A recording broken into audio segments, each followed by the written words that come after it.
And I thoroughly enjoyed listening to the Fired Up series with Hafiz Imran Chunara. And he talks about there's no such a thing as constructive criticism. He goes on to say, use the sandwich approach, say something nice to the person, one of their characteristics or something that they do well. Then you go in with the correction approach, and then you wrap up once again by saying something good to the person, something uplifting. And I think that's such a beautiful approach. And of course, this hour of news and views is brought to you by Africa Muslims Agency.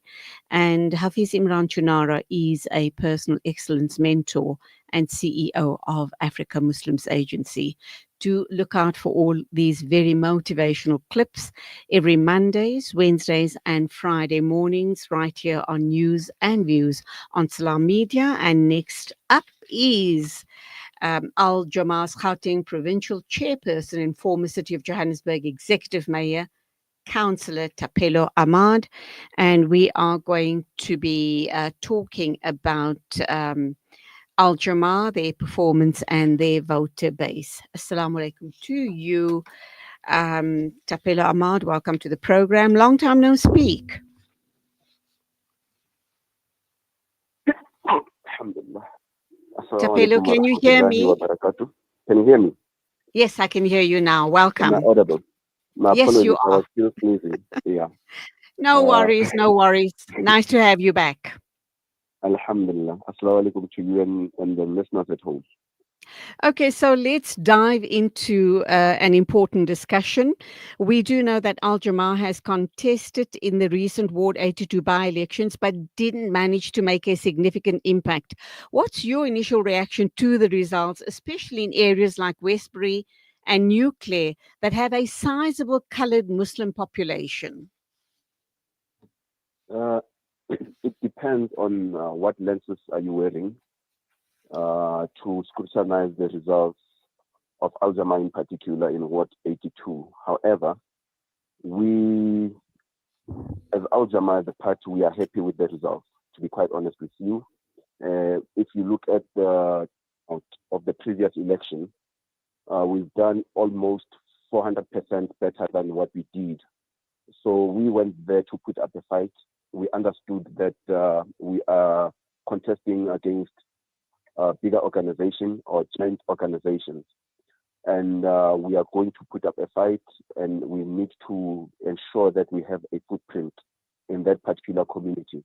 However, the question of colored Muslim, as Al Jama-ah, we've been consistent. If you look at our slogan as well, we are saying we are a platform for all communities.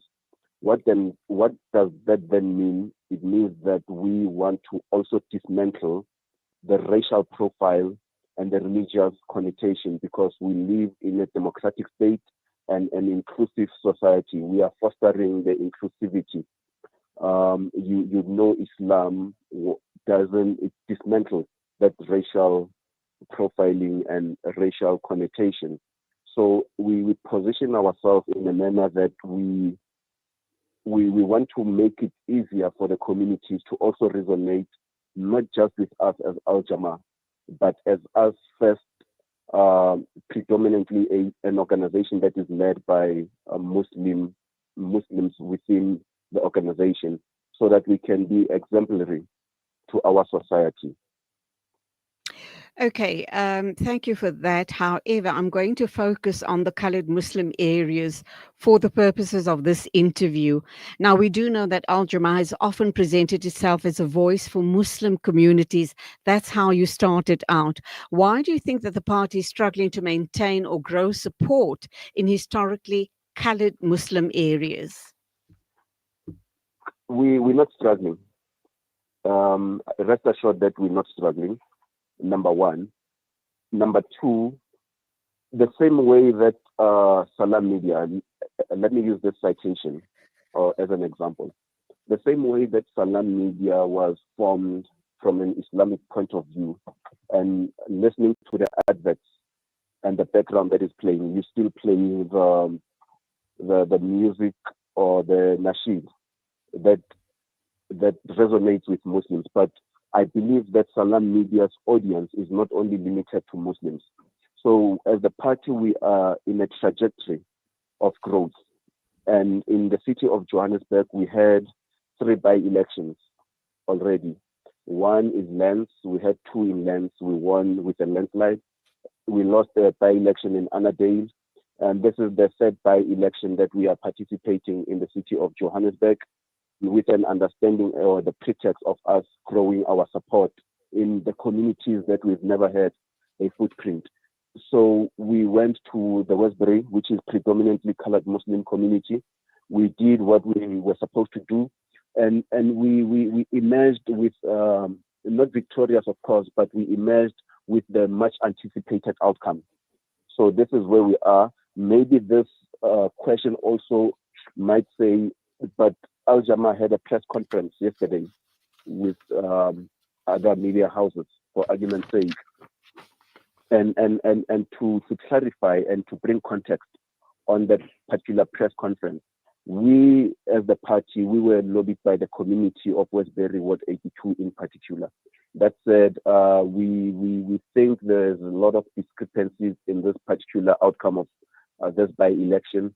So we want all the parties to, if they are comfortable, to engage in a dialogue and conscientize the community and the society of those discrepancies. Would love those parties to participate. And then we said, yes, of course, we've identified few discrepancies. However, we do not have a problem with the parties that won the election, but our issue is the IEC itself. The IEC has to ensure the free and fair election. And if there are these discrepancies that are raised, or the objections that are raised in line with section 55 and 65, as the party, we've raised those objections during the election that took place on the 1st of April and the 2nd of April. Okay. With the Patriotic Alliance gaining ground and the DA retaining key wards, is Jama-ah worried about losing its position as a political alternative for colored and Muslim voters?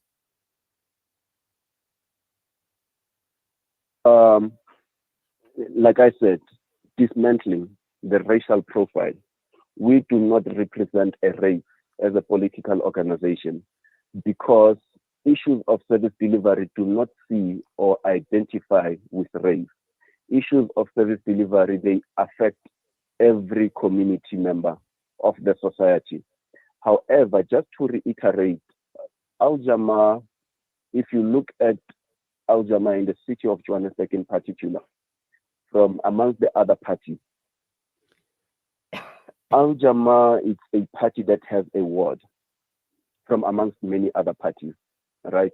And I want to cite so that I can give you a specific reference. You look at an organization such as Action SA that has about 40 councillors. Those councillors are proportional representation. You look at an organization such as an EFF that has about 29 councillors. Those councillors are a proportional representation. So the society voted randomly, and then the IEC consolidated all those numbers, and they were given those particular seats to be represented in council. Jama-ah is an organization amongst many other organizations that has a ward. What does that mean? It has a ward councillor amongst the 3 councillors that we have. A ward councillor means that a ward has entrusted an organization. It wasn't a haphazard election. A ward has entrusted a ward councillor, because a ward councillor, it is directly representing the community, and the community is directly entrusting the ward councillor. That means Jama-ah is among the parties that are growing, because the community of Lenesh has entrusted us, and it has given us a ward councillor, and that shows growth. And I wouldn't say we are regressing. And if we want to play a religious connotation, maybe predominantly Lenesia is a Muslim vote, but however, the people who voted Jama-ah in Lenesia is not only Muslims. It is also a community of Hindu and Tamil and many other organizations or ethnic groups. and inclusive of Christians that reside in that particular ward, and colored Hence, in particular. all right. So hence the turnaround in your strategy.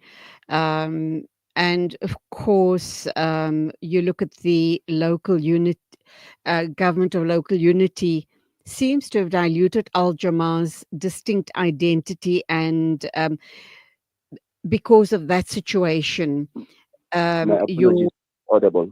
Please repeat. I had government of local unity and then distinct. okay. All right. You've been stressing right from the start of this interview that it's almost as if you are rebranding yourself and targeting yourself to the broader community and not the Muslim community, particularly colored Muslim community, as you had done when you started out. And I think that is a good thing. Um, but do you believe that the National Alliance, like the Government of Local Unity, have perhaps diluted Al Jama's distinct identity even further and made it harder to stand out among larger parties? Look, government of local unity, uh, it has nothing to do with internal politics of Al Jama.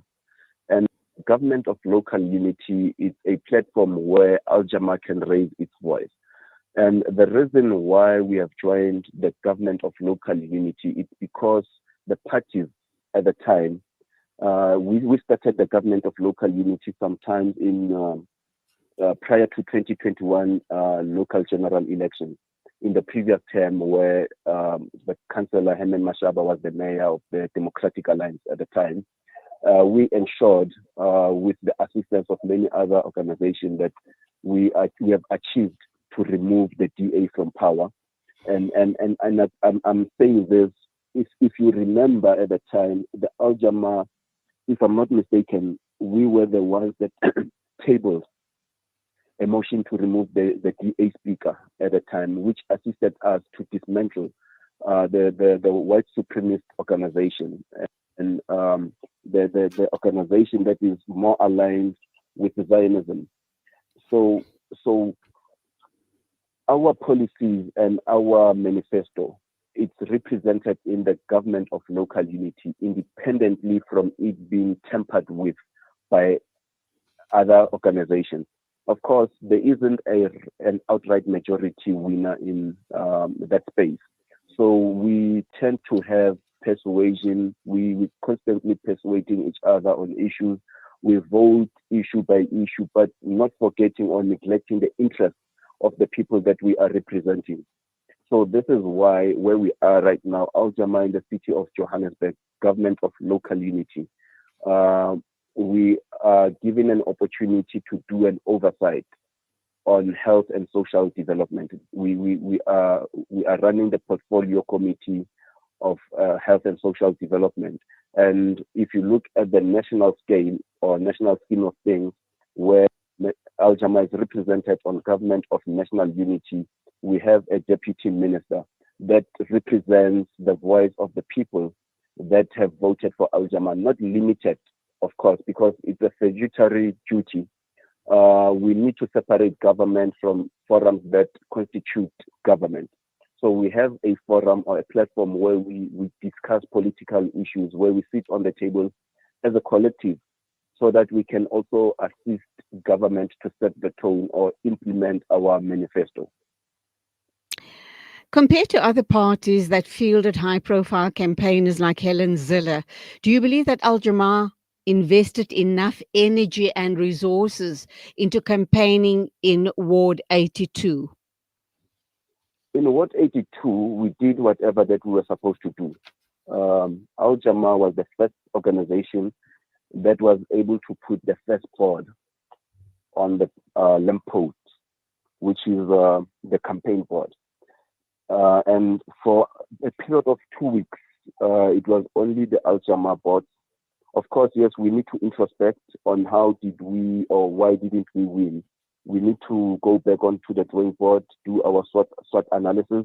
Of course, we have identified our internal strengths and weakness, and then we have also identified what would have been a threat or the opportunity for an Al-Jama outside the organization. So this is where we are right now. We are reconvening pretty soon as the organization to have an introspection session, lack of a better word, so that we can do better moving forward in many other by-elections that are coming or into a local general election. Of course, in Ward 82, we've done well compared to what we did. So we were top 5 from amongst the parties that contested the by-election at Ward 82.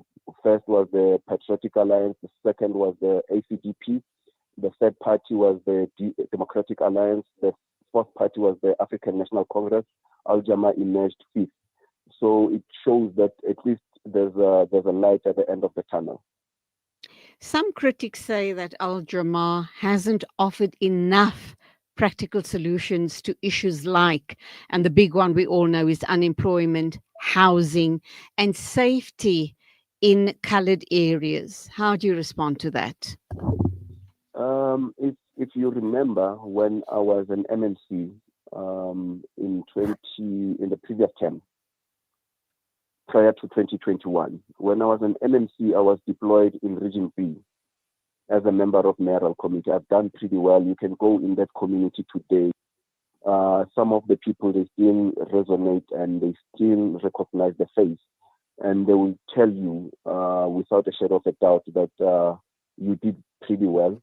Of course, maybe the packaging of the message is something that we need to revisit on how do we package our message and what resonates with a different community, not limited to a community that is predominantly colored.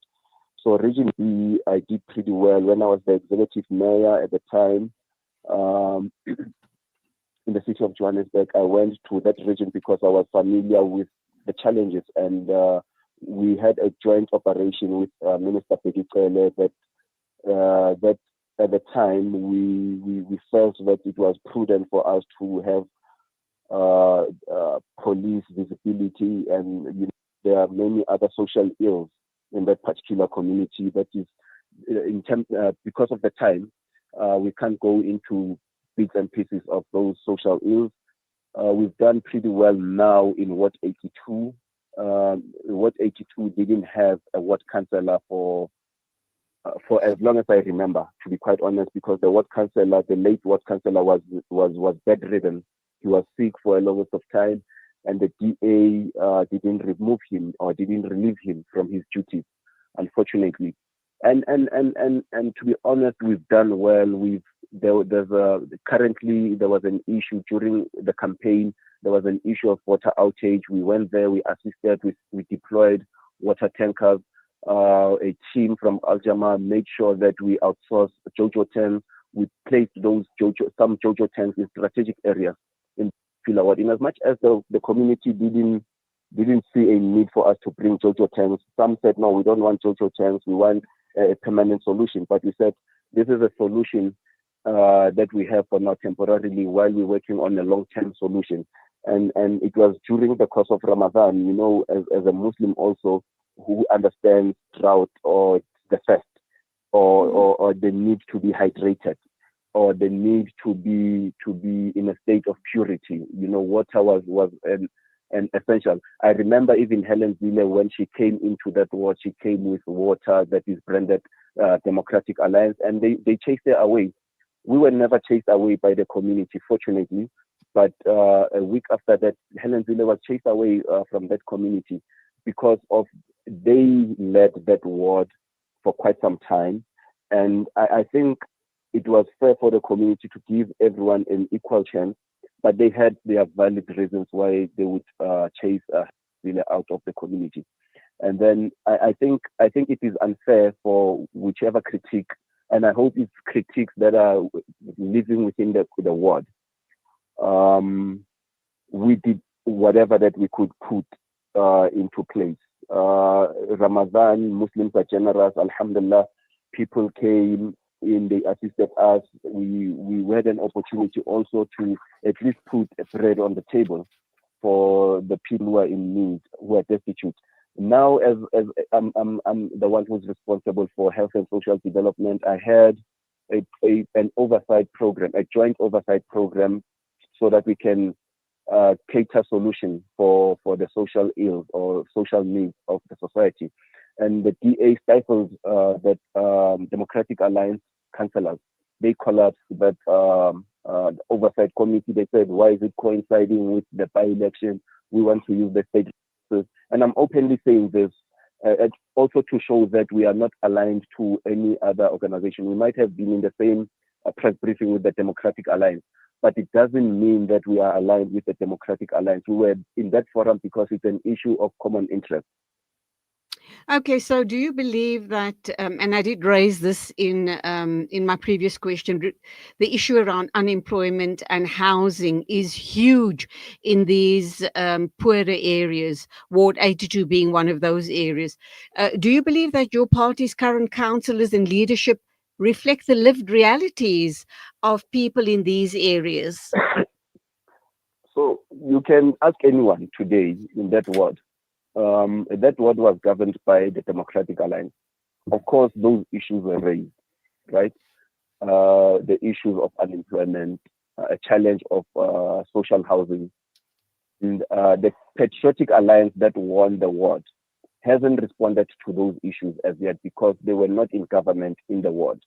The party that was in government in the ward was a Democratic Alliance because the number one resident of that particular ward who governs the ward was a councillor from the Democratic Alliance. Maybe moving forward, since the Patriotic Alliance won the ward, they will be in a position to respond to those issues.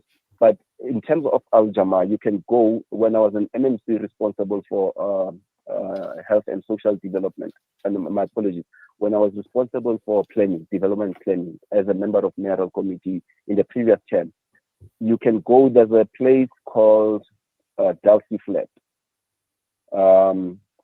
which at the time the flat got burned down.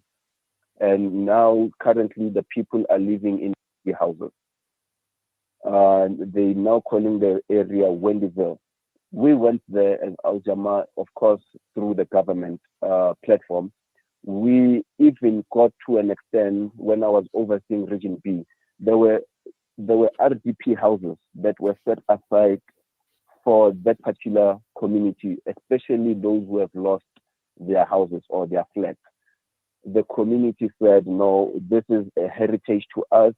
We don't want to go into a new area, and we are comfortable here. And I believe that to date, some of them, they still live into those Wendy flats or Wendy houses, my apologies. I think they feel more comfortable to live in a Wendy house versus an RDP house. But I'm not insinuating anything in this response. What I'm saying is that those critiques must go back in that area and do Okay. research. All right, Yeah. Thapelo, we are running out of time. I have two more very important questions. I do appreciate the time you've afforded me on this interview. With more by-elections looming in places like the Northern Cape, what lessons has Jama-ah learned from the current elections, and how do you plan to regain trust and support in future contests? Look, for us currently, in Northern Cape, we don't have a footprint at all. We don't have a single person that we can isolate or set aside to say this is a supporter of Jama-ah. Should we go into the Northern Cape for a by-election, you must know for us it's a PR exercise as opposed to us going there to win. It's a PR exercise in a sense that we are stretching our footprint across the country so that we can maximize our voice, so that we can maximize our footprint. And of course, we need the community to behind Jama-ah because we've been seen to be a trusted political organization from the communities that we have represented. And when we go to the Northern Cape, we will then say we are also in existence. Please consider us as an alternative. And we've done well in our respective areas that we have, the areas that which we have a footprint. So if we win, we will then have an ability to demonstrate our ability to govern. Okay, finally, is there a need to rebrand or re-strategize your party's message?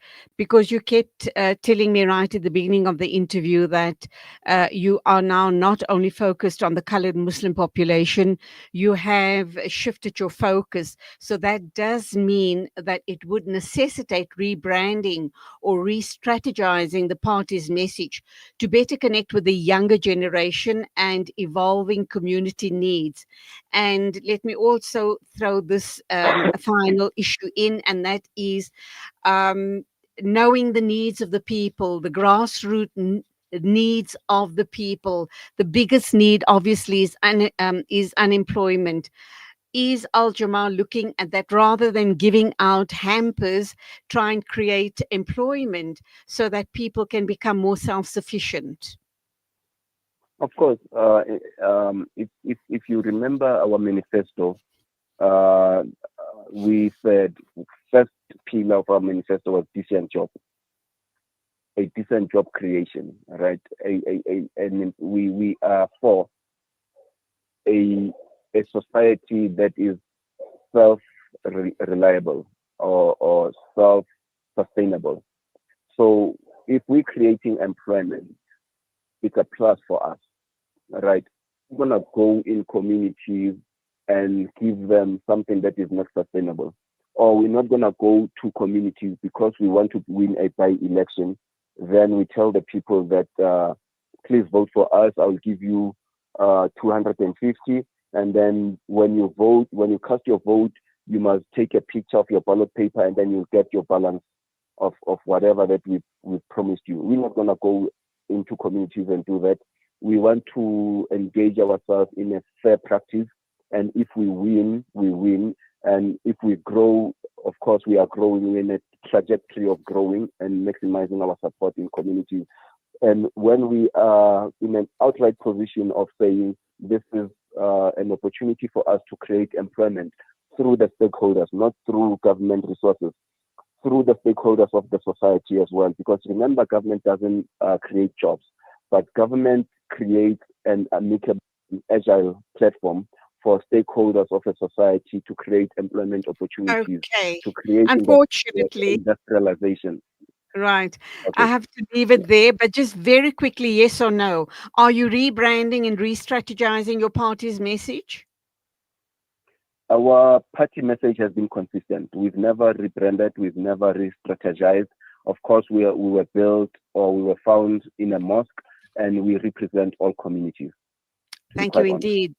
Thank you indeed, Thapelo Thank you. Ahmad Al Jama, Gauteng Provincial Chairperson and former City of Johannesburg Executive Mayor.